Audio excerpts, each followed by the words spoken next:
Muy buenas tardes, bienvenidos a la Escuela Nacional de Ciencias Forenses en su seminario mensual, que como ha sido en este semestre, está fusionado también con el Seminario de Medios Digitales Forenses. El día de hoy es un día muy especial porque contamos con la ponencia que nos va a dar la maestra Claudia Gabriela Ortiz Chao.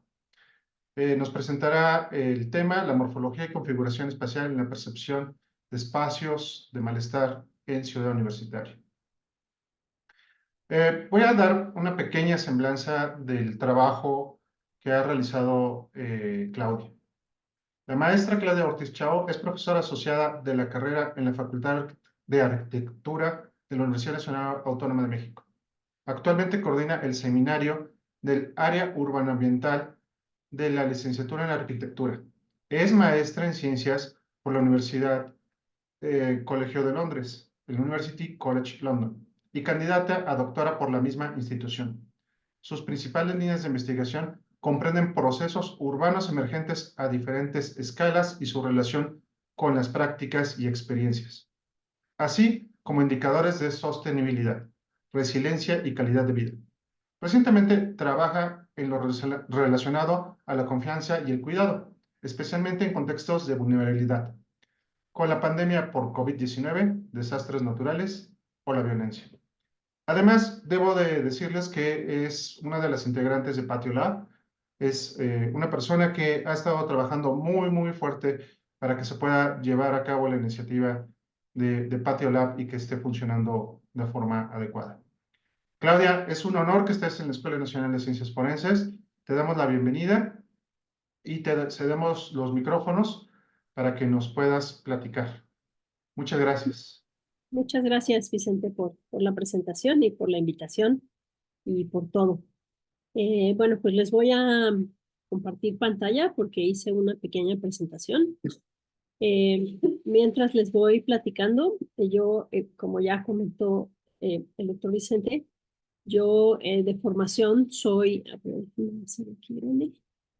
yo de formación soy arquitecta, aunque pues ya no trabajo en casi nada de arquitectura, ¿no? Después hice mis posgrados y después me quedé más en cuestiones urbanas y ahora soy una especie de bicho raro ahí en la facultad porque pues, hago muchas colaboraciones interdisciplinarias, obviamente con los arquitectos, los urbanistas, paisajistas y los diseñadores industriales que hay en mi facultad, pero también trabajo mucha colaboración hacia afuera, ¿no? Con personas de toda la universidad y de afuera de la universidad, o sea, trabajo en la misma medida con arquitectos que, pues, no sé, con biólogos, geógrafos, sociólogos, historiadores, un montón de personas con muchas formaciones distintas y bueno, en ese sentido van a ver un poco de este trabajo, ¿no? Porque yo en los posgrados me especialicé en morfología. Y entonces eso es lo que me ha llevado un poco por este camino. Entonces, bueno, traigo esta presentación para hablarles un poco de pues cómo hemos abordado la cuestión de esto del malestar y las incidencias delictivas en CU y también todos los problemas con los que nos hemos topado y cómo ha ido evolucionando eso para darles un panorama un poco de cómo se usan estas herramientas y bueno, después ver, ¿no? Si esperando que esto les sea de utilidad, después podemos entablar un poco una conversación y pues para que ustedes pregunten y veamos qué puede salir de aquí. Entonces, bueno, este es el contenido, son como diferentes etapas de un mismo trabajo que hemos seguido desarrollando y bueno, primero les voy a dar un poco una introducción de qué son estas herramientas. Que es la primera parte, ¿no? ¿Qué es esto de la morfología y configuración espacial? Es una introducción muy breve, muy somera, ¿no? Porque bueno, yo doy una optativa que es solo de esto, entonces, uy, me podría pasar aquí varias horas hablando de esto, pero bueno, nada más para que nos sirva como de marco, ¿no? A lo que les voy a contar de las cuestiones de seguridad y de estas herramientas. Pues la morfología básicamente es el estudio de la forma, ¿no? Que es lo que yo estudié ahí en la University College London. Y principalmente lo que más nos interesa aquí es saber que la forma, ¿no? Tanto la forma urbana, no la forma en el espacio, tanto la forma urbana como la forma en cómo están dispuestos los edificios, los espacios arquitectónicos, no es fortuita, ¿no? sino que es producto, ¿no? De una serie de capas sociales, culturales, políticas, económicas, históricas, etcétera. Y de la misma manera también influye en lo que sucede en esos espacios. Y de esta forma, pues quisiera que se quedaran con dos características, ¿no? Que van a ser importantes y después todo el tiempo vamos a hablar de ellas, todos estos minutos que esté platicando con ustedes, que es la geometría. Y la otra es, bueno, la geometría, que creo que todos sabemos lo que es, ¿no? Tenemos, por ejemplo, del lado izquierdo, que es un pedacito de la ciudad de Londres, pues es lo que los arquitectos y urbanistas le llaman una morfología de plato roto u orgánica, ¿no? Es decir, que fue creciendo de a poquito, ¿no? Se establecieron algunos, después se establecieron otros y así fue creciendo de manera orgánica, poco a poco. Y del lado derecho tenemos un pedacito de la Ciudad de México, que es como otras ciudades latinoamericanas, tiene una retícula mucho más regular, ¿no? Mucho más geométrica o reticular. Y como pueden ver, pues son rectángulos, ¿no? Son cuadritos y son rectángulos y bueno, tiene por ahí algunas diagonales que cortan las manzanas a la mitad, pero bueno, de manera muy general, pues tienen esas diferencias que les digo, tiene que ver con su origen histórico, ¿no? La orgánica, como decíamos, creció de a poco y es lo que más predomina, por ejemplo, en las ciudades europeas, y la forma más geométrica o reticular, pues predomina en las ciudades latinoamericanas que son coloniales, ¿no? Donde no fue un crecimiento de poco a poco, sino que alguien dijo cómo debía ser el plan rector y a partir de eso se desarrollaron y se establecieron. Entonces eso les da esa forma, ¿no? Esa geometría. Las manzanas, si ustedes ven, los lotes no son iguales. Y luego también la topología, que bueno, las personas aquí que vienen de matemáticas, de física, sabrán muy bien lo que es la manera como las cosas están conectadas, como las cosas están armadas, las diferentes partes de un todo. Y eso también nos va a interesar mucho en la morfología, ¿no? Cómo están puestas, cómo están armadas todas las partes de cualquier estructura del medio construido, ¿no? Ya sea desde una casa hasta toda una ciudad. Entonces quisiera que se queden con esas dos características para lo que vamos a platicar. Y entonces uno de los principios importantes de esta cuestión de la morfología y la configuración espacial, ¿no? Que es una teoría y una aproximación a cómo estudiar los espacios que se llama Space Syntax, es esta relación entre la forma, esas dos características de las que ya les hablaba, ¿no? La geometría y la topología de configuración, y todo lo que pasa en esos espacios, ¿no? En general, los procesos, que podíamos enumerar muchos, ¿no? Por ejemplo, lo que les pongo aquí, del lado izquierdo, igual es un pedacito de la retícula del primer anillo de la Ciudad de México. Quizá, no sé si ven mi mouse en el puntero, creo que sí, ¿verdad? Bueno, para Lo que se vemos. ubiquen un poco, ¿no? Por ejemplo, todo esto que se ve más rojo aquí es el centro histórico, esta cuadra más larga es la Alameda, esta diagonal de aquí es Paseo de la Reforma, por acá está, por ejemplo, la Roma Condesa, están en esta zona, este es el Hipódromo Condesa, aquí está, bueno, donde ahora hicieron Parque Delta y todo esto. Entonces, esta es una parte del primer anillo de la Ciudad de México. Y digamos, esta es la forma, ¿no? La morfología es un mapa que nos muestra los diferentes niveles de centralidad que tiene esta retícula, solo con base en su forma, ¿no? Aquí solo modelamos la retícula, no le alimentamos ninguna otra información, no le alimentamos los usos de suelo, los precios de suelo, nada, solo la forma. Y solo con la forma ya nos dice, ¿no? Cómo hay diferentes niveles de esa centralidad, ¿no? Por ejemplo, lo que les digo, lo que es el centro histórico, pues ya nos aparece más rojo o más central o más accesible. Y algunas les digo avenidas principales, ¿no? Por ejemplo, Reforma, Insurgentes, entonces Tlalpan, algunas de las que todos conocemos. En el otro sentido, por ejemplo, por aquí está el viaducto. Y cómo hay otras zonas que están dentro de esa estructura principal o esa superestructura que aparecen más verdes y azules, ¿no? Que son menos centrales y es donde por lo general se va a poner la vivienda. Entonces, ese es un proceso, ¿no? Por ejemplo, las zonas donde se establecen más los comercios o los usos más comerciales y donde se establecen los usos más habitacionales.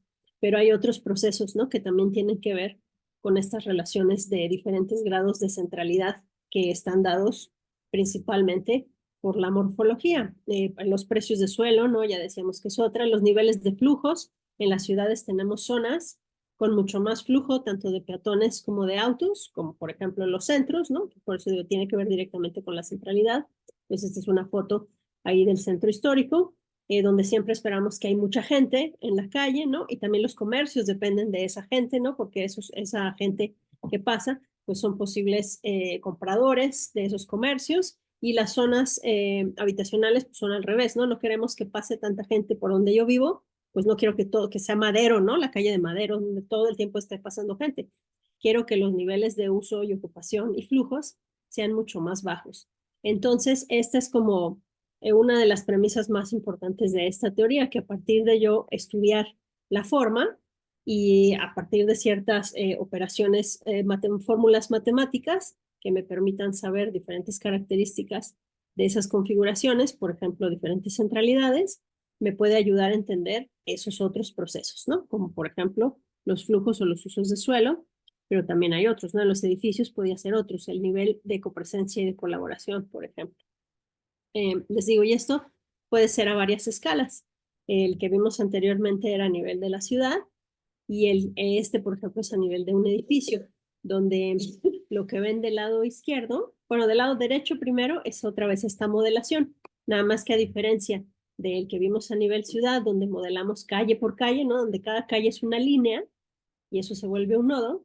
Aquí modelamos todo el interior de los espacios, le pusimos una cuadrícula, ¿no? Una teselación al interior para saber qué puntos ven a qué otros puntos y esos a cuáles otros ven o con cuáles están conectados. Es igual, ¿no? La topología, cómo las cosas están puestas juntas, cómo están armadas.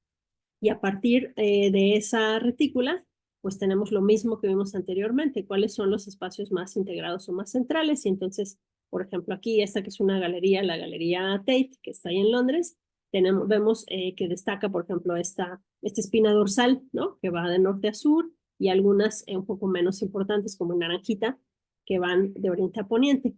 Y lo que está del lado izquierdo son unos levantamientos de flujos, o sea, es decir, una serie de observadores que se mandaron ahí a la Tate para observar y registrar en un papel por dónde se mueven las personas y luego todas esas observaciones se digitalizaron y se pusieron ahí en ese plano. Y vemos, ¿no? Que aunque no es exactamente igual, porque pues si un modelo fuera exactamente a la realidad, pues ya no sería un modelo, sería la realidad, pero bueno, que es una aproximación muy cercana, ¿no? A esto, donde otra vez resaltan pues estos flujos principales, ¿no? En los dos sentidos. Entonces, esto lo puedo usar a diferentes escalas y de eso se trata. Se trata de vincular, de ver qué preguntas de los procesos yo le puedo hacer a la forma y las características de la forma me pueden ayudar a contestar.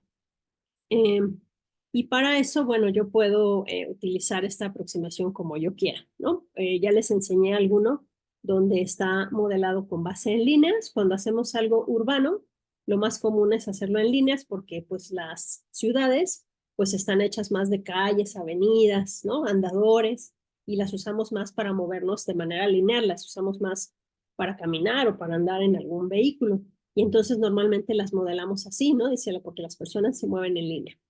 Otra manera en cómo lo puedo desagregar, pues puede ser por espacios cerrados, ¿no? Como por cuartos, como lo que vemos aquí del lado derecho. Por ejemplo, si es lo que yo voy a analizar, pues es una casa, a lo mejor cada cuarto puede ser una unidad.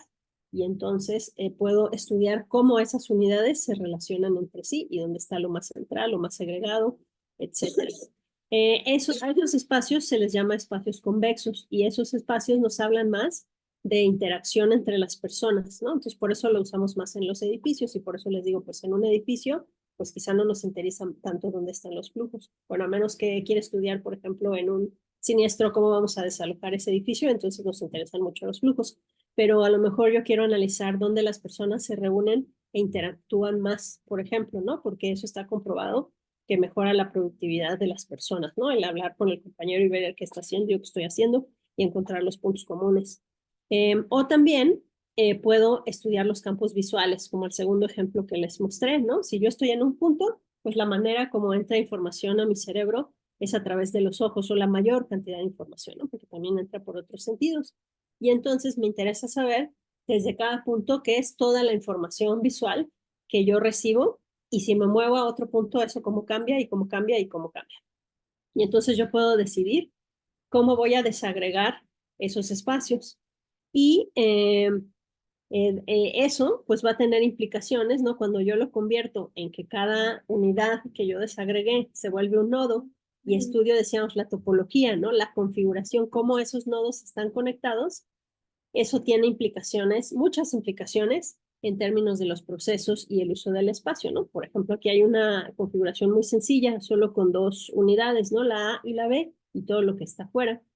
Y vemos que son igualitas, excepto que en el último, el que está hasta más al lado derecho, entre B y el espacio exterior, yo no tengo un acceso, ¿no? Ese acceso está cerrado.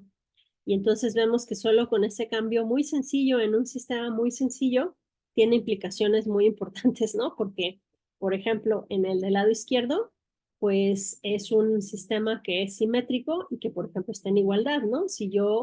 Eh, si yo quiero entrar desde lo exterior, bueno, que en este caso se llamó C, hacia A o hacia B, pues lo puedo hacer, y puedo ir y regresar, ¿no? Se hace un loop.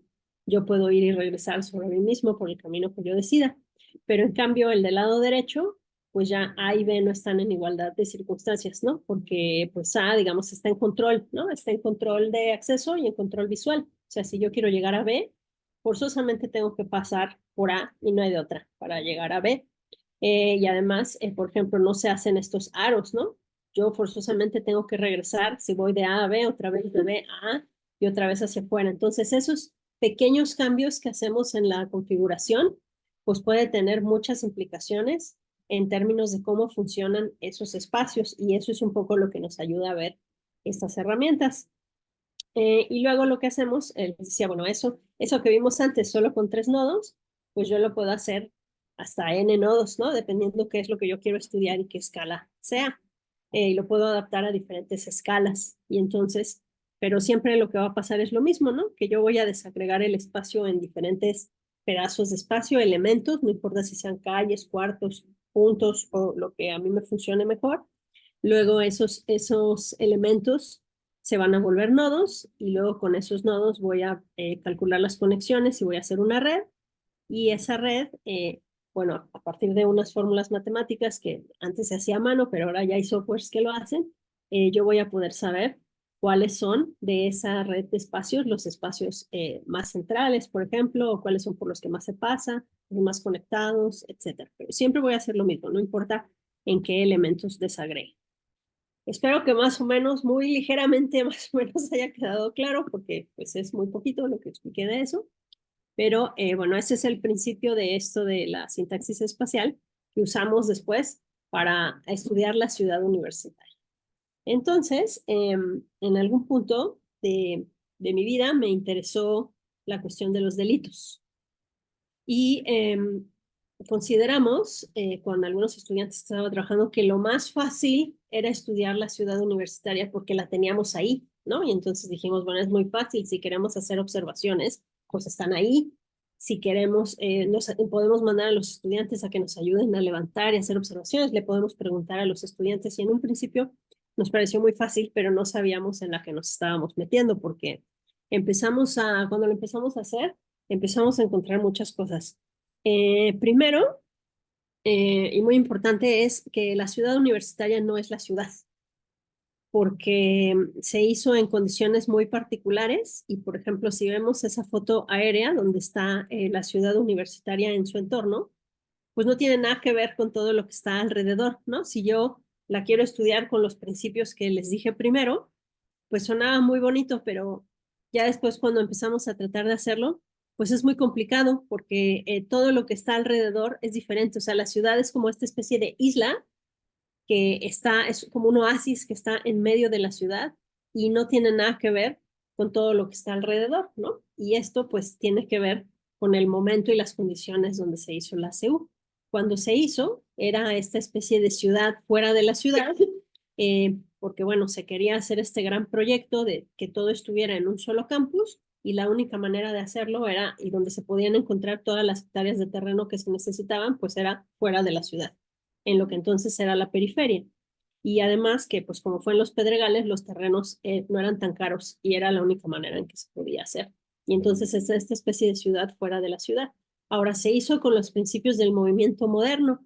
Por eso vemos que no tiene nada que ver con todo el resto de la ciudad, ¿no? Porque el movimiento moderno decía que estaba bien padre tener edificios sueltos, ¿no? A diferencia de como las tenemos en las ciudades, que son edificios que van pegados uno con otro formando calles o vialidades, pues el movimiento decía que no, que para que tuvieran más ventilación y más iluminación y fueran edificios como que la gente estuviera mucho más sana y fueran mucho más higiénicos, debían estar sueltos en el espacio con un montón de espacio abierto alrededor, así como si nada más los hubieran aventado ahí. Además, porque entonces, claro, tenían iluminación por todos lados y corría un montón de aire y eso iba a ser mucho más bonito y mucho más higiénico. Además, otra cosa que decía el movimiento moderno era que teníamos que separar los usos de suelo, es decir, que tenía que haber una zona donde solo estuvieran las facultades, otra donde solo estuvieran las canchas, otro donde solo estuviera lo administrativo. Y aunque al final no se respetó 100% este plan, más o menos sí, ¿no? Se está bastante zonificado. Y otra cosa que decían los principios del movimiento moderno era que debíamos separar los modos de movilidad para que las personas no estuvieran respirando todos los gases que sacan los coches, entonces los coches debían ir por un lado y los peatones por otro. Y se hizo de esta manera, que son estas grandes zonas con circuitos donde todos los carros van alrededor y las personas debían ir por adentro. Y bueno, pues en su momento fue un proyecto padrísimo, pero pues después ya no estuvo en la periferia, ¿no? La ciudad se lo comió y además a hoy día pues tenemos 5 veces la cantidad de estudiantes que se proyectaron, o sea, ni siquiera los que se tenían cuando la ciudad universitaria se movió del barrio universitario en el centro a la ciudad universitaria, de los que se proyectaron a futuro, bueno, hoy tenemos 5 veces más estudiantes de esa cantidad.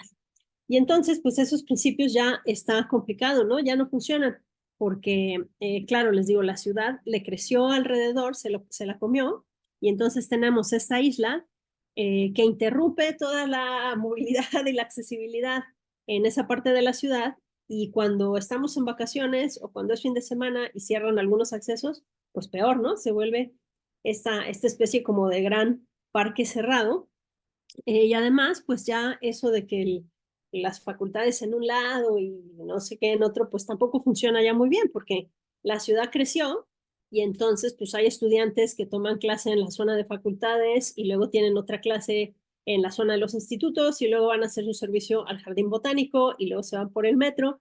Entonces, pues la ciudad es esta especie, la ciudad universitaria es esta especie de isla, ¿no? A mí me gusta decir que es esta ciudad dentro de la ciudad. Y entonces empezó bueno, no a ser complicado, pero pues primero a darnos cuenta que lo que descubriéramos que pasaba en Seúl no necesariamente sería aplicable al resto de la ciudad, porque en Seúl no aplican las mismas reglas, ¿no? Que en el resto de la ciudad.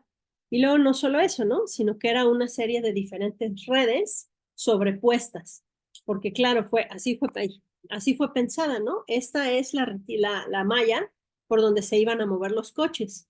Y entonces eran estas grandes zonas con eso rojito que se ve en medio, es la Avenida de los Insurgentes, que pues sí funciona como el nodo, la avenida más central, si lo pensamos a la escala del coche, pero luego, si yo soy un peatón que no llego en coche, pues es como otra retícula, ¿no? Donde no funciona eso y todo el corazón del campus sí está en la zona escolar y los campos deportivos, pero son esta especie de retículas sobrepuestas, pero no muy bien interconectadas, porque cuando se hizo no se pensó que funcionaran interconectadas, sino que eran como dos cosas distintas, y entonces son como varios universos que están funcionando ahí al mismo tiempo y que coexisten. Entonces, era como pensar dos ciudades universitarias, ¿no? La de los coches y la de los peatones son dos redes que coexisten, pero no necesariamente tienen tanta interconexión. Eh, entonces, de este proyecto, que era el original, les decía, pues además ya no es lo que existe actualmente, ¿no? La ciudad universitaria ya creció, muchas se han creado nuevas escuelas y facultades, institutos, otras han crecido, otras se han tenido que hacer anexos. Y entonces de ese proyecto original, que solo era estos 4 pedazos, pues ya ha crecido todo esto. Se supone que todo lo demás iba a ser reserva y pues donde construimos, pues donde haya lugar, ¿no? Y a veces pues es en la reserva. Y les digo, ya hay todo este intercambio, ¿no? Que no es cierto eso que el estudiante solo se queda en la zona de facultades, solo se queda en la zona tal y el otro solo se queda aquí, sino que ya hay muchísimo intercambio. Y entonces nos empezamos a dar cuenta que iba a ser un poco mucho más complicado de lo que habíamos pensado.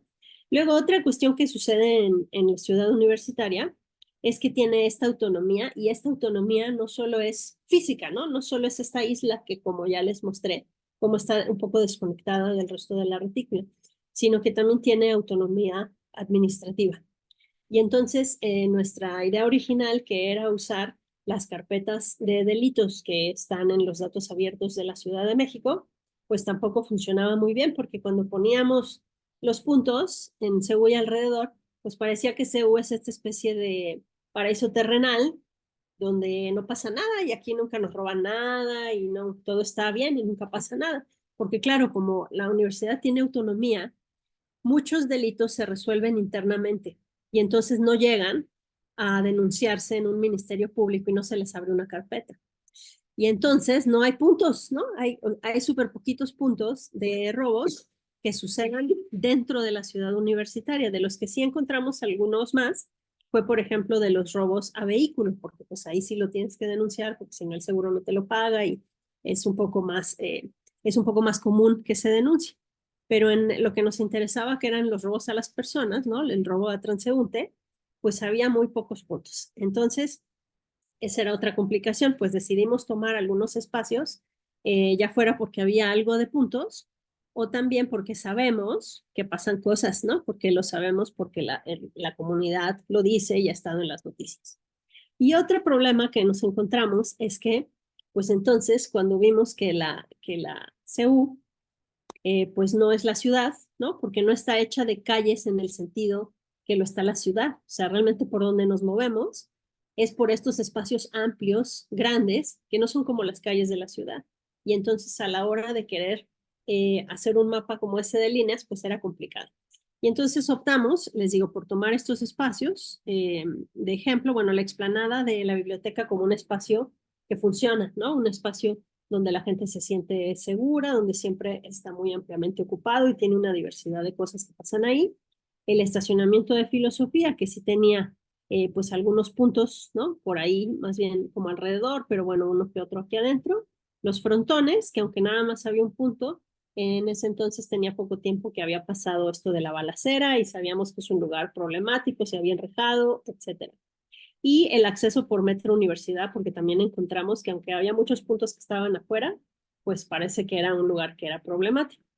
Y entonces tomamos estos espacios y decidimos estudiarlos como si fueran cuartos, ¿no? Como si esto fuera adentro de un edificio y fueran espacios convexos, porque las líneas pues no nos funcionaban. Y entonces eso ya nos empezaba a complicar un poco la existencia porque se agregaba mucho.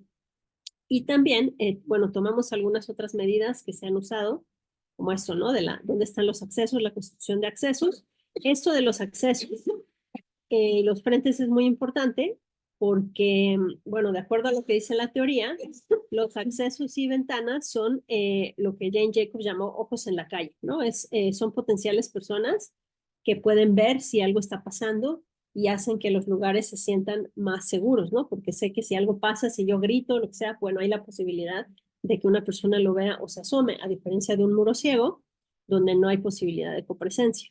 Entonces, bueno, registramos también los accesos, cuántos había, hacia dónde miraban, qué tipo de frentes había, y también el uso de los espacios, o sea, tanto el uso, la ocupación estática, digamos, cuando la gente se quedaba en los espacios, a hacer algo, ¿no? A leer, a comer, a platicar, a dormir, o lo que sea, y también los flujos.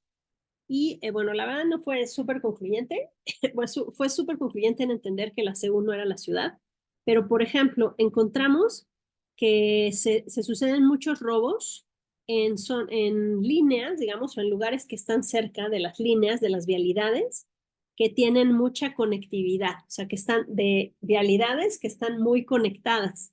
En ese caso, por ejemplo, todo esto que pasa aquí, como a la orilla del estacionamiento de Filos, ¿no? Pues pasaba en esas líneas que están muy conectadas y pensamos, bueno, claro, tiene sentido porque esa es una potencial ruta de escape, ¿no? De la persona que está robando tiene una salida fácil y en un par de movimientos ya está fuera de la ciudad universitaria. Otra, bueno, que Frontones registraba muy pocos incidentes, pero también nos dimos cuenta que era porque en Frontones pues casi no pasaba gente, ¿no? O sea, si vemos en relación a la gente que se levantó en los otros espacios, pues es la mitad o menos, ¿no? Entonces, claro, pues si pasa menos gente, pues pasan por probabilidad, pasan menos incidentes, pero ¿qué pasaría si más gente circulaba por ahí? Y que lo que sí era muy contundente era la presencia de personas que se quedaran en el espacio, o sea, que no fueran solo de paso, que no fueran espacios solo de paso, como era el caso, por ejemplo, en el estacionamiento de filosofía y en el acceso por el metro. Sí hay muchas personas, pero van de paso. Y en cambio, en los espacios donde la gente tenía permanencia, pues era como espacios que se percibían como más seguros. Pero pues no fue como tremendamente contundente y la verdad yo no quedé muy satisfecha. Pero luego, antes de la pandemia, empezamos este proyecto con todo este grupo de personas que se llamó Proyecto Espacios de Confianza en Ciudad Universitaria. Y este es un proyecto que salió de un seminario que se llama Seminario Universitario Interinstitucional de Seguridad Ciudadana, donde, bueno, son todas las cosas que tengan que ver con la seguridad. Y entonces se armó un equipo de personas que trabajaran con las cuestiones espaciales, porque claro, se habla mucho de seguridad, pero siempre es como un poco en lo conceptual, ¿no? Nunca son pocas las disciplinas que logran aterrizarlo a algo espacial. Y entonces se armó un grupo de investigadores y estudiantes de diversas disciplinas, ¿no? Como pueden ver ahí, del Instituto de Geografía, Investigaciones Económicas, de la Facultad de Arquitectura, del Colegio de Geografía de Filos, y también los estudiantes, pues venían de todas estas facultades, tanto de licenciatura como de maestría, una psicóloga ambiental, y entonces decidimos desarrollar este proyecto espacial donde un poco también quisimos cambiar el concepto de lo de la seguridad a confianza, ¿no? Porque la seguridad, pensamos, este concepto que es súper, no, si hay seguridad, pues es porque forzosamente hay inseguridad y por qué no cambiar el discurso a algo positivo y hablar de la confianza. Y nos interesaba identificar los espacios y los momentos donde se generaban tanto confianza como malestar en CU, pero entendiendo también por qué, ¿no? ¿Qué características tienen esos espacios? ¿Qué pasa ahí? Y bueno, ¿qué nos podía decir las personas de las cuestiones que pasan ahí? Si esto tenía que ver también con algunas subjetividades. Y para eso hicimos 9 talleres de cartografía participativa en diferentes partes de la ciudad universitaria, también con diferentes, bueno, con grupos mezclados de personas, o sea, en todos los talleres procuramos que hubiera estudiantes, académicos y académicas, administrativos y administrativas, personal sindicalizado y hasta donde pudimos que hubiera quizá algún vendedor, ¿no? De los que están en las zonas. O sea, tratamos de que hubiera una población diversa. De los 9, 7 fueron mixtos y 2 fueron solo de mujeres. Y bueno, justo se les preguntaba a las personas eso, ¿no? ¿En dónde te sientes, en qué espacio sientes confianza y por qué? Y en qué espacio sientes malestar y por qué. Y entonces, bueno, tuvimos un montón de material que luego sistematizamos, que es de lo que les voy a hablar un poquito de las cartografías, pero luego también, bueno, otros integrantes del equipo, por ejemplo, también hicieron análisis del discurso de 2 periódicos, se analizó, por ejemplo, en los planes institucionales en qué se gasta el dinero, qué va a seguridad, se estudió también un poco la base de delitos de la PGJ, aunque les digo, no todos los delitos se denuncian, y fue interesante, les digo, espacializado desde una epistemología feminista y espacializada, porque hay mucha información, pero no siempre esta se remite a lo espacial, ¿no?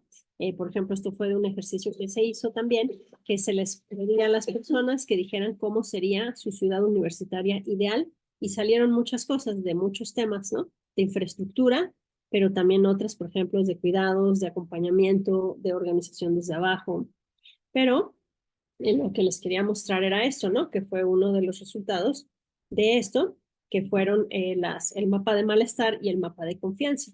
Y bueno, para quienes gusten, el informe está en línea y es muy extenso, detalla todo, pero algunas cosas interesantes que salieron, por ejemplo, es que los espacios que se reportaron como confianza a veces también son los de malestar, ¿no? Por diferentes motivos o también en diferentes horarios. Por ejemplo, para algunos estudiantes que van en el día, algunos espacios que son de confianza y que les inspiran confianza y donde se quedan y están y se juntan con sus amigos, para otros son de malestar, ¿no? Por ejemplo, si les toca salir en la noche y el espacio está solo. En general, los espacios que están solos se perciben como de malestar.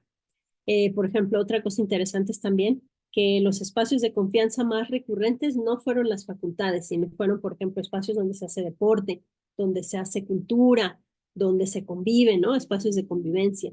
Y mientras que en los espacios de malestar, bueno, sí salieron algunos de estos y también muchas cosas que suceden en las facultades. Y entonces, con todos los problemas que les platiqué antes de lo que no podemos solucionar, eh, decidimos tomar algunos espacios de malestar de los que habían salido con más menciones de malestar para continuar con el estudio de las percepciones de seguridad. Y entonces decidimos hacer un estudio de los campos visuales en Ciudad Universitaria para como una segunda parte del estudio de los robos. Y entonces decidimos tomar, les digo, algunos espacios de los que salían recurrentemente como espacios de malestar. Y entonces en ese caso fueron, por ejemplo, estos pasillos, los pasillos que van hacia los estacionamientos del estadio, ahí pasan cosas. Luego, recurrentemente salió la Facultad de Filosofía y Letras, aunque bueno, como pues todos se intervenían los mapas y luego se grababa todo lo que se decía, pues no necesariamente se habló de un espacio en específico en la facultad, solo de la facultad. Y entonces decidimos tomar tanto el estacionamiento como estos pasillos que van por todo alrededor de la facultad. Y luego acá de este lado, las salidas a Copilco, donde también pasan muchas cosas, y este estacionamiento de medicina también pues salió muy mal en esos talleres, y como un espacio que sí funciona, tomamos esta explanada que está fuera de odontología, donde siempre, bueno, no es que no pase nada malo, pero bueno, siempre hay gente, hay diversas actividades, ¿no? Hay deporte, y entonces, para comparar. Entonces, si se acuerdan de esto, yo puedo subdividir el espacio como quiera, ¿no? Ya les enseñé uno de líneas, el de convexos que hicimos con ese primer estudio de robo, y ahora decidimos que como era un espacio convexo, pero quería un alto nivel de detalle, de desagregación, hacer campos visuales. Lo que pasa con los campos visuales, pues un poco el principio o los principios son los mismos, pero es un poco más complejo, porque pues la manera como yo veo, les digo, es que yo me paro en un punto en el espacio y hay una cantidad de información visual que yo recibo. Y esa información es diferente si yo me voy moviendo, ¿no? Por ejemplo, si me pongo en un punto que tiene como muchos edificios y muchas interrupciones, pues la isovista es mucho más pequeña, ¿no? Todo mi campo visual es más pequeño. Pero, por ejemplo, en los lugares donde la vista es muy abierta, pues quizá pueda ser muy largo. Y en otros, pues puede ser como más convexo, más redondito, o en algunas partes, por ejemplo, si hay muchas interrupciones, pero luego muchos espacios, puede tener como muchas espigas que se van hacia todos lados, y entonces lo que hace es calcular el campo visual desde cada uno de los puntos que están libres y luego otra vez calcular como con topología, como un grafo, las relaciones entre esos puntos. Y entonces asuma o hace el promedio más bien de todos los valores en un punto y nos da este tipo de mapas, ¿no? Y de este tipo de análisis, de que se llama análisis de visuales, bueno, yo lo tradujimos como análisis de visuales, en inglés se llama VGA, Visual Graph Analysis, ¿no? Análisis de grafos de visuales sería la traducción. Tiene muchas propiedades que puedo sacar muchas medidas dependiendo qué es lo que me interese, pero decidimos quedarnos con estas cuatro. La primera, una muy importante, es el área. El área, pues prácticamente es eso, ¿no? Si yo estoy parado en un punto, ese punto, ¿cuánto es todo lo que ve? Entonces, lo más rojo, otra vez, va a ser, los valores, siempre van a ser los valores más altos y los azules los más bajos. Es decir, que en las zonas más rojas, en los puntos más rojos, es donde el área es mayor, donde veo más, ¿no? O sea, son todos los puntos que yo veo desde ese punto. Y los valores más altos, pues obviamente me da en espacios más abiertos, más convexos y con menos obstáculos, ¿no? Y esto tiene relación, por ejemplo, con lo que decíamos de la vigilancia natural, ¿no? Los ojos en la calle. Si yo estoy en un lugar donde puedo ver más, entonces naturalmente, pues hay mucha más vigilancia natural. Hay otras personas que también pueden ver, ¿no? En ese espacio. Entonces, bueno, lo dividimos en dos partes porque como lo divide en puntos por píxeles, pues eran muchísimos píxeles y no los alcanzaba a procesar todo junto, entonces lo dividimos en la zona poniente y oriente. Aquí tiene la parte de Copilco, la parte de odontología y el estacionamiento de medicina. Y la parte oriente, que tiene los dos bajopuentes, el estacionamiento de filos y los pasillos. Entonces, por ejemplo, en términos de área, pues lo que vimos es, bueno, esta era un poco obvia, un valor más alto de área, pues se relaciona más con una percepción de más seguridad, ¿no? Porque quiere decir que puedo ver más y hay mucho más vigilancia natural, ¿no? Con nuestro espacio esté exitoso. Y aquí, pues no, el más alto de los que estudiamos, que fue el estacionamiento, que no necesariamente tiene los valores más altos, ¿no? Los valores más altos como que van hacia el circuito. Luego, otro que es la covisibilidad, que es, como su nombre lo indica, son los puntos donde yo puedo ver y también soy visto, ¿no? O sea, no, nos vemos mutuamente. Se calcula con el promedio del área visible a un paso, ¿no? A una conexión en conectividad igual a 1. Otra vez me da en espacios abiertos y con pocos obstáculos. Y pues otra vez lo que yo busco, digamos, son números altos, ¿no? Es decir, mayor probabilidad de copresencia y de encuentro, ¿no? Si yo te veo y tú me ves, pues eso en automático es copresencia. Entonces, los lugares que tienen valores más altos tienen más esta posibilidad de copresencia y me tiendo a sentir más seguro.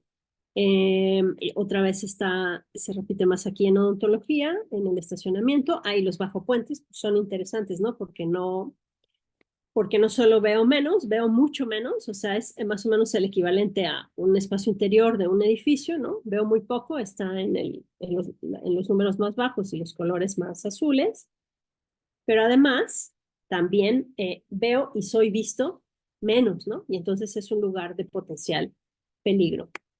Otro con el que nos quedamos fue la longitud de vista, que es otra vez cuánto veo, pero a diferencia del área que me dice como, digamos, en 2 dimensiones cuánto veo, la longitud de vista me dice de manera lineal hasta dónde veo, ¿no? Se relaciona con estas líneas axiales, ¿no? Estas líneas de movimiento. Y bueno, naturalmente los valores más altos pues, nos dan en las zonas, son como calles, ¿no? Esta parte que es parte del circuito, y acá hacia donde están los circuitos también. Pero también, digamos, dentro de lo que ya no es calle, dentro de los espacios que se analizaron, pues más o menos tienen valores similares en este lado. Y aquí otra vez, ¿no? Los espacios que son más convexos tienen valores un poco mayores, pero se relaciona más con con esta linealidad, ¿no? Digamos, con esta visión en línea recta, o también puede ser con líneas de escape, ¿no? Líneas de movimiento. Finalmente, el otro que nos quedamos fue este que se llama drift y lo tradujimos como deriva, que si se ven es una especie como de tensión, ¿no? Como una especie de flujo de hacia dónde van las visuales, donde, digamos, los valores más altos, lo más rojo, me dice lo que puede ver más, pero no necesariamente siendo visto. O sea, veo, pero tú no me ves. Y los más azules, al revés, son visibles desde muchas direcciones. Y entonces ese lo pensamos un poco como dominio visual, ¿no? Si yo soy la víctima, una víctima más probable estar en una zona azul y un perpetrador en una zona, bueno, la roja, o quizás si las rojas están fuera, pues más amarilla, verde, ¿no? Entonces, digamos, esa tensión, ese flujo iría en ese sentido, ¿no? Desde los colores cálidos a los más fríos. Y aquí al revés, ¿no? A diferencia de las otras 3 medidas, donde lo que más buscamos es un número alto para una percepción de seguridad mayor, aquí al revés, ¿no? Los números bajos son los que nos están dando los espacios que se están percibiendo como más seguros, y estos espacios que son convexos, abiertos, ¿no? Por ejemplo, en esta zona, el número más alto me da el bajo puente de arquitectura, 2.69, que sabemos que pues no es un lugar seguro, y en todas las demás medidas pues salió como un espacio que no es seguro. Y otra cosa que estudiamos también, que fueron los frentes, ¿no? Lo que ya decíamos, esta posibilidad de que haya puertas y ventanas y de que haya una posible presencia de otra persona. Y aquí también, a diferencia de la ciudad, pues como son estos espacios abiertos, además de los frentes con puertas y ventanas o sin puertas y ventanas, también tuvimos que hacer otro tipo de frente que era el frente abierto, ¿no? O sea, donde se acaba el espacio, pero el espacio que estoy estudiando, pero el espacio sigue, ¿no? El espacio se abre. Y justo vimos eso, que los espacios que se perciben como más seguros, pues tienen la predominancia de eso, de que el espacio se abre, y los que no se perciben como seguros o donde hay más malestar, tienen mayores frentes inactivos, ¿no? Frentes muros ciegos, que no tienen tantas puertas y ventanas, y también rejas, ¿no? Que en este caso hicimos otra categoría, que eran las rejas, porque las rejas finalmente se percibían como si fuera un muro ciego. Y pues eso, ¿no? Los espacios que se percibieron como más seguros en general tenían más área, más covisibilidad, más longitud de vista, pero el drift bajo, y los que no son seguros al revés. Y el frente que predomina en los que son seguros, pues sobre todo es el activo y el abierto, y en los que no son seguros, el inactivo o las rejas. No hicimos otras rejas, creo que ya están sumadas aquí. Y lo mismo sucedió en los dos, en ambos lados, ¿no? Entonces, bueno, nada más a manera de conclusión, yo le decía a Vicente, ahorita que me conecté, que ya que hice la presentación, pues me quedé pensando, ¿no? Si esto realmente les podría ser de utilidad a ustedes dentro de las ciencias forenses.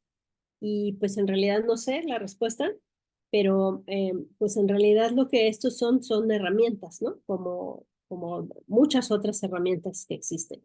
Y estas herramientas de lo que se trata es de ayudarnos a hacer más objetiva la toma de decisiones sobre el territorio, y sabemos que los problemas que tienen que ver con el territorio son complejos, que cada problema es diferente, y lo que sí sabemos es que el diálogo y la colaboración entre diferentes disciplinas, pues muchas veces sí nos ayuda a resolver estos problemas complejos que a veces de manera unidisciplinar no logramos resolver, y entonces por eso terminé con esa pregunta. ¿Space Syntax para resolución de problemas forenses? Pues no sé, pues podría ser, ¿no? Habría que pensar cómo se podrían adaptar estas herramientas eh, para que a ustedes les ayudaran a resolver algunas de las cuestiones con las que se enfrentan. Y, y, y nada más. Ahí está mi correo también, por si alguien quisiera más información, o les puedo compartir el informe de socios de confianza, también en una liga. Lo primero es un artículo que ya se publicó y el otro está por publicar, y con mucho gusto todos se los compartimos o les resolvemos alguna duda o se las ampliamos. Ahí está mi correo, claudia.ortiz.chao@pa.unam.mx. Muchas gracias. Muchas gracias, Claudia.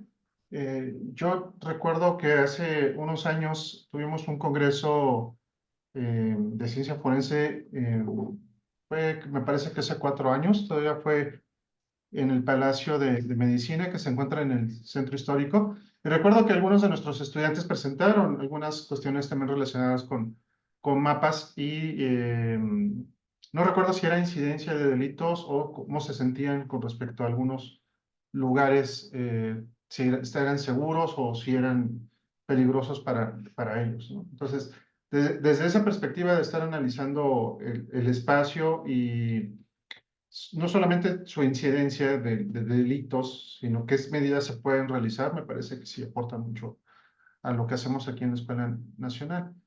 Bueno, entonces vamos a continuar con nuestra dinámica, que es abrir hacia preguntas y comentarios a nuestra audiencia. Entonces, si ustedes tienen alguna pregunta, algún comentario, lo pueden escribir directamente en el chat, o pueden levantar su mano para poder tener también la retroalimentación, que es muy importante. Entonces, si tienen alguna pregunta, pues adelante, ¿no?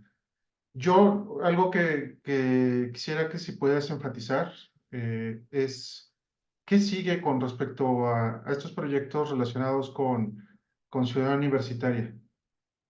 O sea, me queda muy claro que tenemos ahora mucha información sobre el usuario, o sea, los estudiantes académicos, de cómo se sienten en respecto a los espacios. ¿Esto lo conocen nuestras autoridades universitarias? El último todavía no, porque ese lo acabamos de hacer, el de las visuales. pero el informe de espacios de confianza, sí, pues de hecho lo hicimos para la Secretaría de Desarrollo Institucional.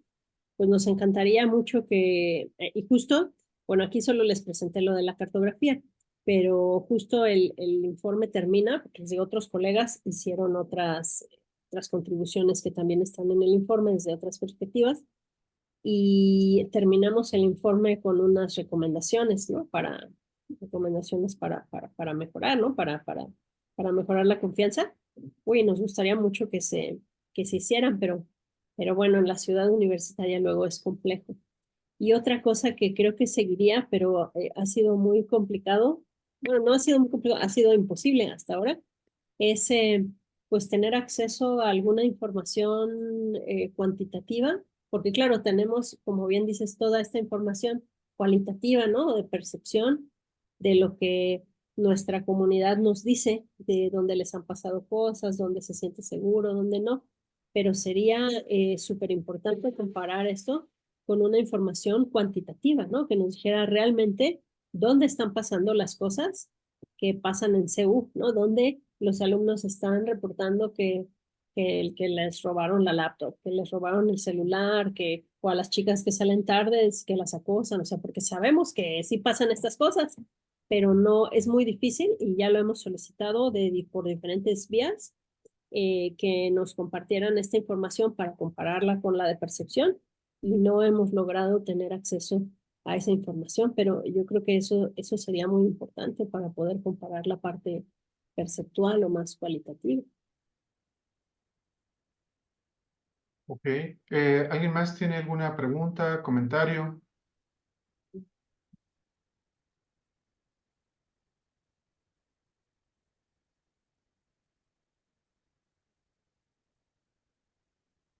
Estos trabajos están saliendo también de respecto a la ciudad universitaria. Yo recuerdo de parte de algunos colegas del área de urbanismo que tienen ciertas teorías respecto a qué tan largos son algunos caminos y qué tipo de incidente puede estar ahí. Por ejemplo, en hechos de tránsito, si es muy, muy largo la línea asfáltica, pues entonces te da la oportunidad de acelerar y entonces es más probable de que tengas un incidente.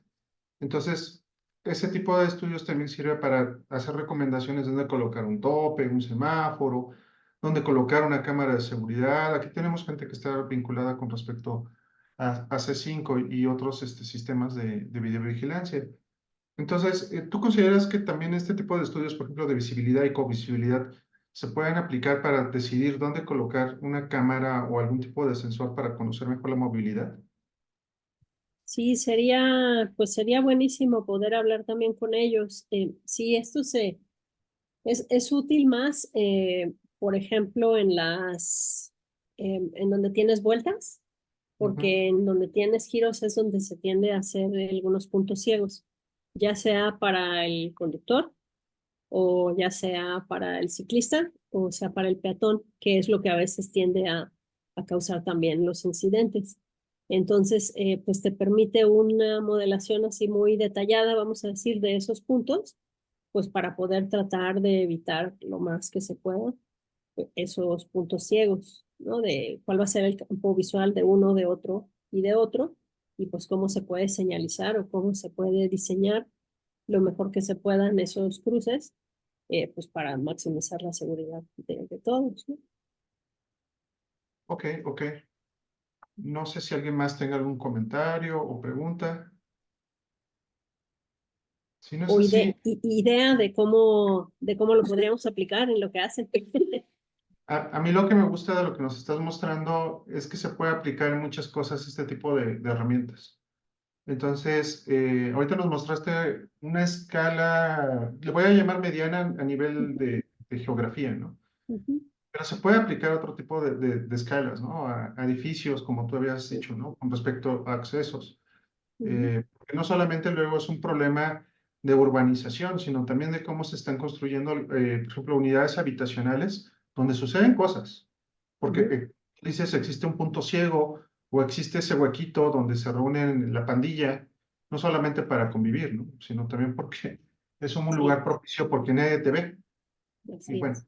y es donde suceden cosas, ¿no? Entonces, es una cuestión ahí de cómo ir aplicando esto, no solamente en las construcciones, sino también en tomar en cuenta. Existe también por parte de Fiscalía de Feminicidios una unidad especial que ellos están haciendo sus propios mapas sobre Ujú. incidencias de delitos. Existen, de hecho, muchas iniciativas relacionadas con estar marcando esos puntos rojos, pero son pocos los estudios que tratan de darle una explicación de por qué. Algunos desde el punto de vista económico y a lo mejor otros desde esa perspectiva más de la urbanización. Entonces, es ahí donde pueden convivir muchísimo las materias relacionadas con estadística, con las materias de visualización, y bueno, poco a poco yo creo que se van a ir integrando. El doctor Giro Susuri tiene levantada la mano. Si quieres, puedes abrir el micrófono, Giro, por favor. Sí, gracias. Yo estaba pensando en lo que comentaba de que no hay datos, pues datos sobre incidencia delictiva o no han tenido acceso. Bueno, seguramente hay, Sí pero hay, no son pero datos exacto. que fácilmente se puedan conseguir. Y no sé si han pensado en hacer como una especie de observatorio en donde los estudiantes pudieran entrar a un sitio y con una app o algo así ir reportando pasando desde cosas muy graves como que te roben algo, que te agredan, hasta cosas sociales, pero que a partir de ahí pudieran tener, digo, sí, siempre habrá problemas de validez porque no sabes qué te están reportando, pero por lo menos un primer acercamiento, no sé si eso es factible o si lo han pensado. Sí, de hecho, bueno, con los y las colegas con quienes hicimos espacios de confianza, principalmente con la doctora Julián Boudreau, de ahí del Instituto de Geografía, que es también con quien estamos empezando la iniciativa de Patio Lab, pues así lo imaginábamos, ¿no? Que en una segunda etapa pudiera ser eso como una especie de página, plataforma, algo, justo que se estuviera alimentando de lo que la comunidad, no solo los y las estudiantes, ¿no? Claro, ellos son la mayor parte de la población, como el 80% o más, pero que todos pudiéramos estar reportando lo que nos pasa y justo para tener toda esta información, este tipo de mapeo, pero que fuera un mapa que está vivo, ¿no? Que todo el tiempo se está actualizando y pues sí nos encantaría hacerlo, pero luego lo complicado es conseguir los recursos, ¿no? Porque además también si es una plataforma que está viva, pues tiene que haber alguien todo el tiempo pues que esté recibiendo esa información, que la esté procesando, que la esté filtrando. Entonces, no, pues sí, nos gustaría mucho poder hacer esto, pero luego lo complicado o lo segundo complicado después de conseguir la información, pues también luego es conseguir los recursos, ¿no? De que las autoridades vean pues sí, como que vean la utilidad de este tipo de iniciativas, porque quizá pues digamos, desde el nivel de donde se toman las decisiones, pues no se alcanza a ver estas pequeñas cosas que a la comunidad en su cotidianidad le pasa todo el tiempo y lo tiene que estar sufriendo todo el tiempo y a veces desde la esfera de toma de decisión, pues no se ve tanto, ¿no? Pero pues claro, sí, sería buenísimo poder hacerlo. También respecto a lo que mencionaban ambos, ¿no? Tanto Giro como Vicente hace un momento, por ejemplo, tenemos una clase que es de esto. Por ejemplo, tuvimos unas alumnas, un equipo de alumnas que justo hicieron un análisis en los edificios de Tlatelolco para relacionar tanto donde suceden los delitos relacionados con género, dónde están las cámaras de vigilancia y dónde están las luminarias. Y entonces, bueno, fue un trabajo muy breve, ¿no? Nada más así de una asignatura, pero justo se dieron cuenta de eso, que a veces las cámaras no están en los lugares, bueno, y qué características de morfología tenían esos lugares donde sucedían los delitos, pues que a veces las cámaras no están puestas en los sitios que son de mayor peligro, ¿no? O de mayor vulnerabilidad. Entonces, pues en ese sentido, pues claro que sería de utilidad, ¿no? Porque también los recursos, pues no son infinitos, son finitos lo que se invierta en infraestructura o en cualquier tipo de medidas. Y entonces, qué mejor que ponerlos en los sitios donde se les pueda aprovechar mejor, ¿no? Pero muchas gracias por su No, pregunta. gracias por responder, gracias. Joel tiene una pregunta que nos ha puesto en el chat y después voy con Gabriela. Dice Joel, ¿Considera que este tipo de análisis podría aplicar a la búsqueda de personas desaparecidas? Por ejemplo, teniendo en cuenta el lugar de desaparición o en el caso de los sitios con mayor frecuencia de hallazgo. Ah, qué buena pregunta, qué difícil. Eh, yo creo que, bueno, aunque yo sin ser especialista, ¿no? En este tipo de temas, pero desde una perspectiva morfológica, pienso que sí, que sobre todo si se encuentra que son, que si tenemos varios lugares donde sabemos que las personas son abducidas o que las personas son halladas, eh, se podían empezar a analizar qué características tienen estos lugares. Y yo creo que sí se encontrarían cuestiones en común en todos esos lugares que nos puedan como dar pistas para la prevención, ¿no? Para, tal vez para vigilar más estos lugares o tal vez para cambiar algunas características que favorezcan que se sucedan este tipo de delitos. Muy bien, Pero ahí sin duda había que trabajar con especialistas en los temas con ustedes, ¿no? muy bien, muy bien. Gaby, por favor. Gracias, Vicente. Pues antes que nada agradecerle, maestra, estuvo muy interesante la plática y felicitarlo, ¿no? Porque, como usted dice, se metieron en camisa de 11 varas, porque al final pues no estamos en una ciudad común, ¿no? Pero bueno, comentar también un poquito se relaciona con la pregunta anterior. Nosotros empezamos a ver esta parte de, pues digamos, la arquitectura aplicada a la parte forense en la exposición Forensic Architecture en MUAC, que estuvo hace algunos años ahí en la ciudad universitaria.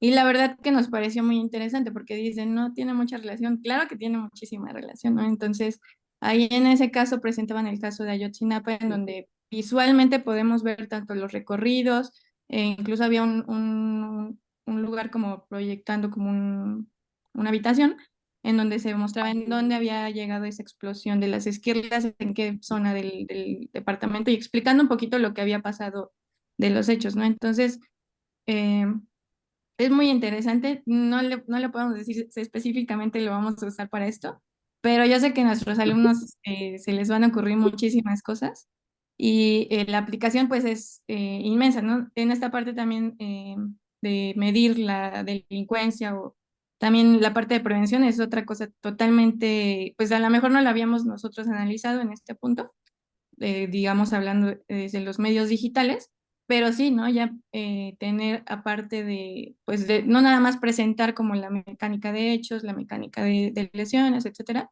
sino también en sentido de prevención y me parece, pues, fabuloso esa parte, ¿no? Muchísimas gracias. Muchas gracias. Nos gustaría mucho poder trabajar con ustedes. Nos interesa mucho la cuestión de género, ¿no? O sea, sí, tanto la parte desde la epistemología feminista, la cuestión del cuidado, la equidad de género, pero nos interesa mucho el tema de la violencia de género. Y, pero claro, nosotros no tenemos, o sea, tenemos unas herramientas, pero no tenemos otras.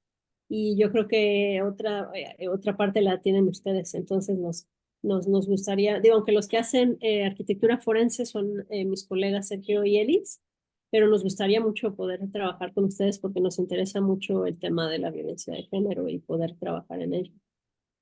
Pues ojalá que sí hagamos algo. Ojalá, ojalá que sí podamos. Pues muchas gracias, Claudia. Entonces voy a compartir mi pantalla para poderte hacer entrega virtualmente de tu constancia a la maestra Claudia Gabriela Ortiz Chao por su participación como ponente en el seminario de la Escuela Nacional de Ciencias Forenses con el tema la morfología y configuración espacial en la percepción de los espacios de malestar en Ciudad Universitaria. 26 de abril del 2024. Lo firma la doctora García Castillo, que es nuestra directora de la Escuela Nacional de Ciencias Forenses y que nos ha impulsado muchísimo para poder tener este tipo de colaboraciones con diferentes perfiles. Entonces, gracias a ella, gracias a su apoyo, es que podemos tener pues, en marcha esta fusión entre seminarios. Muchísimas gracias y antes pues de despedirlos, les quiero dar algunas invitaciones. Entre ellas está la invitación al segundo Simposio Internacional de Avances en Genética y Genómica Forense. Lo pueden encontrar la información en la página de la Escuela Nacional y también en nuestras redes sociales. También existe la oferta de una invitación al curso de Física de Precipitaciones y Teoría de Práctica. La información completa ustedes la pueden encontrar en lo que es la oferta educativa del campus virtual, que también ya está habilitada la página. Y pues agradecerles a cada uno de ustedes por su participación, por su colaboración para estos seminarios. Espero que nos encontremos pronto en el futuro más seguro y con más ciencia. Y pues un abrazo a la distancia. Muchas gracias. Muchas gracias.